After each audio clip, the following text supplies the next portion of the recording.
नमस्कार साथियों, स्वागत है आपके अपने YouTube channel education portal Krishna पर।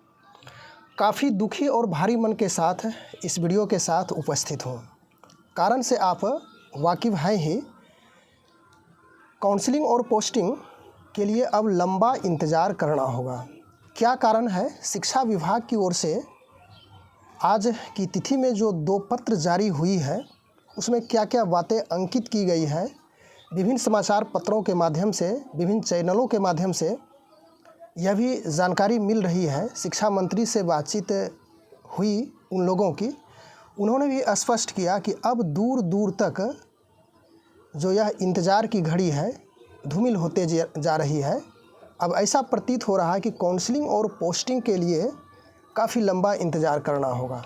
चलिए, क्या इसकी अंदर की बातें हैं, हम लोग समझने का प्रयास करेंगे।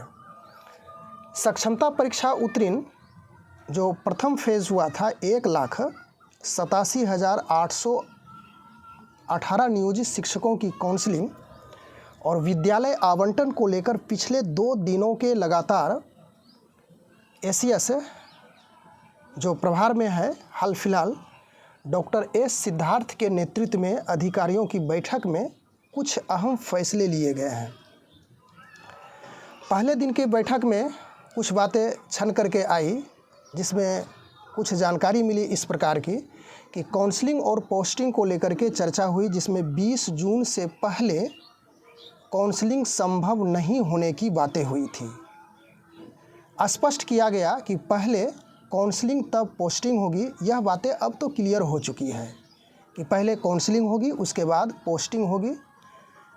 कहने का अर्थ यह है कि सर्टिफिकेट उन सक्षमता पास नियोजित अभ्यर्थियों की पहले सर्टिफिकेट वेरिफिकेशन, जिसे काउंसलिंग के रूप में जाना जाता है, के बाद ही विद्यालय का आवंटन रैंडमाइजेशन की प्रक्रिया से होगी।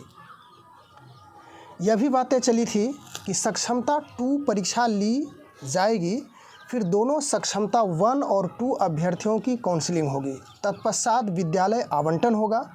जून महीने में ही, यानी कि यह जो महीना चल रहा है जून, इसी महीने में बिहार बोर्ड सक्षमता 2.0 लेने की तैयारी भी कर रही है। याद कीजिए, लोकसभा चुनाव के क्रम में अनुमति मांगी गई थी, लेकिन आचार संहिता का हवाला देते हुए अनुमति नहीं दी गई। उस समय ऐसा प्रतीत हो रहा था, लग रहा था कि निश्चित रूप से सारी प्रक्रियाएं विभाग की ओर से फुलफिल की जा चुकी है, बस अब अनुमति मिलने की ही देर है। क्या यदि उस समय अनुमति मिल जाती तो काउंसलिंग और पोस्टिंग की प्रक्रियाएं पूरी हो सकती थी। हम लोग थोड़ा सा आगे चल करके इस बातों को क्लियर करेंगे। इसके बाद आशा की किरण जगी थी कि आचार संहिता समाप्ति के बाद जून में निश्चित रूप से सभी प्रक्रिया पूरी हो जाएगी, लेकिन अभी भी आशा की किरण नहीं दिख रही है। अब जाकर स्पष्ट हो पा रहा है कि इस महीना में तो काउंसलिंग और पोस्टिंग से लेकर कोई भी काम नहीं हो पाएगा, क्लियर हो चुका है। मैं ऐसा इस वजह से कह रहा हूँ कि आज की तिथि में शिक्षा विभाग की ओर से 2 पत्र निर्गत है। उस पत्र में क्या क्या बातें हैं उसको हम लोग समझते हैं। पत्र आप यहाँ पे स्क्रीन पे देख सकते हैं, जिसमें स्पष्ट रूप से कहा गया था, स्पष्टता की गई थी कि अब सक्षमता 2 का भी इंतज़ार होगा। आज के खबर में यह बातें चल रही है। शिक्षा मंत्री से बात की गई, वर्तमान में जो शिक्षा मंत्री हैं उनके द्वारा बातें हुई, और जो सुनील कुमार शिक्षा मंत्री हैं उनके द्वारा बातचीत में फ़िलहाल यही प्रतीत हो रहा है कि अब सक्षमता 2 परीक्षा होगी, उसके बाद रिज़ल्ट आएगा और दोनों मिला करके सक्षमता 1 में जो नियोजित अभ्यर्थी हैं और सक्षमता 2 में जो नियोजित अभ्यर्थी पास होंगे, उन दोनों मिला करके काउंसलिंग और उसके बाद विद्यालय आवंटन होगा। प्रतीक्षा की घड़ी बढ़ती जा रही है। बिहार सरकार शिक्षा विभाग की ओर से एक पत्र जारी किया गया है, जिसका पत्रांक 491 आप स्क्रीन पे देख रहे होंगे, और दिनांक 11/6/2024 यानी आज ही की तिथि में है, जिसमें वर्ग 1 से 5, 6 से 8, 9 से 10 तथा 11 से 12 के लिए विद्यालयवार, विषयवार एवं वर्ग समूह अनुसार स्वीकृत बल कार्य कार्यरत बल हैं एवं रिक्त पदों तथा वर्ग समूहवार नामांकित विद्यार्थियों की संख्या एक प्रपत्र में, जो कि नीचे प्रपत्र दिया हुआ है, इस पत्र में दिनांक 25/6/2024 तक मांगी गई है। तो स्पष्ट है, यह जो छठा महीना है जून का, 25 तक सारे रिपोर्ट दिए जाएंगे। और आप देख ही रहे हैं कि कोई भी जो डेडलाइन दी जाती है उस डेडलाइन में कोई भी काम पूरा नहीं हो पाता है। तो यह महीना गया, 25 तक दिया जाएगा सारी चीज़ें, जो भी रिक्तियां हैं उस प्रकार से स्वीकृत बल, कार्यरत बल, रिक्त पदों तथा वर्गवार समूह, नामांकित विद्यार्थियों की संख्या इत्यादि दी जाएगी।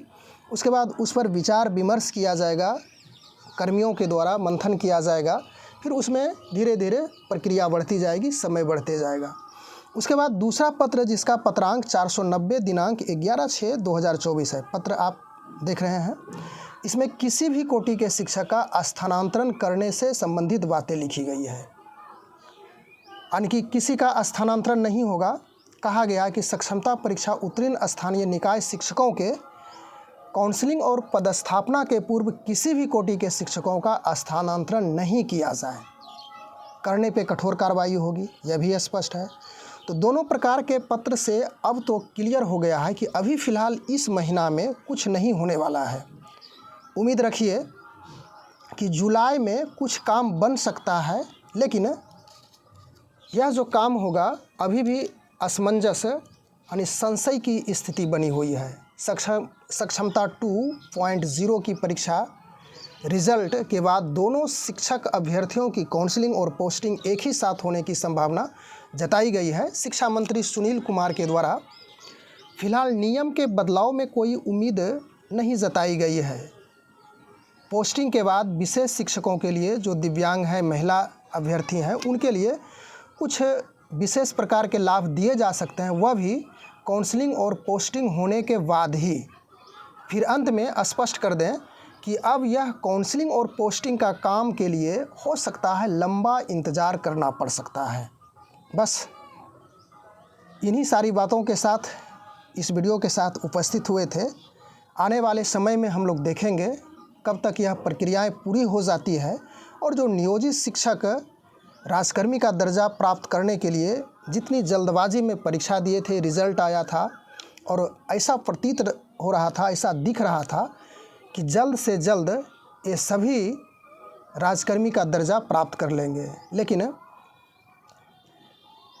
इस दर्जा को प्राप्त करने के लिए उन शिक्षकों को अब हो सकता है कि लंबा समय का इंतज़ार करना पड़ सकता है। बस आज के वीडियो में इतना ही। Thanks for watching. Good bye.